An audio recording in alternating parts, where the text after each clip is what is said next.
Sistem ekskresi. Hati merupakan kelenjar terbesar di dalam tubuh yang terletak di rongga perut sebelah kanan. Dalam sistem ekskresi, hati berfungsi untuk membantu fungsi ginjal dengan cara memecah beberapa senyawa yang bersifat racun dan menghasilkan amonia, urea, serta asam urat untuk diekskresikan ke dalam urin. Jadi hati ini akan memecah racun, kemudian menghasilkan amonia, urea, dan asam urat yang nantinya akan dibawa ke ginjal dan dikeluarkan melalui urin. Berat hati 1,5 sampai 2 kg, terdiri atas dua lobus besar yang dibatasi oleh jaringan ikat ligamen.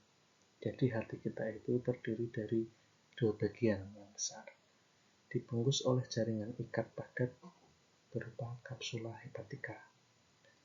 80% hati tersusun atas sel parenkimal, sisanya berupa sel non-parenkim.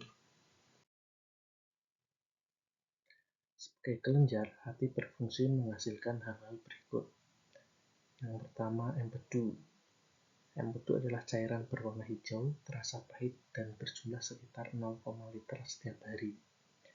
Empedu ini berasal dari perombakan hemoglobin sel-sel darah merah yang sudah tua, yang disimpan di dalam kantong empedu atau disekresikan di duodenum.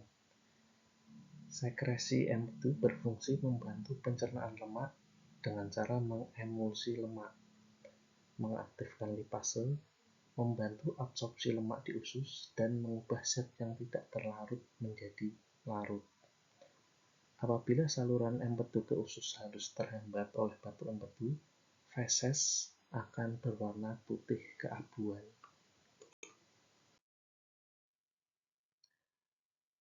Selain empedu, hati juga memproduksi trombopoietin, yaitu hormon glikoprotein yang mengendalikan produksi keping darah oleh sumsum tulang belakang. Kemudian angiotensinogen, yaitu hormon yang diaktifkan oleh enzim renin ginjal dan berperan dalam peningkatan tekanan darah. Kemudian juga albumin yang menjadi komponen dalam plasma darah. Kemudian enzim arginase yang berperan mengubah arginin menjadi ornitin dan urea. Enzim glutamat oksaloasetattransferase, glutamat piruvat-transferase, dan latat dehidrogenase itu beberapa enzim lain yang diproduksi oleh hati. Fungsi lain dari hati adalah menyimpan glikogen, lemak, zat besi, zat tembaga, serta vitamin A, D, dan B12. Hati juga mengaktifkan vitamin D yang dilakukan bersama-sama dengan ginjal. Hati juga mendegradasi hormon insulin dan beberapa hormon lainnya. Kemudian juga mendegradasi amonia menjadi urea, serta fagosit bakteri. Jadi hati ini bisa menghancurkan bakteri yang dilakukan oleh makrofag sel Kupfer. Oke, selamat belajar.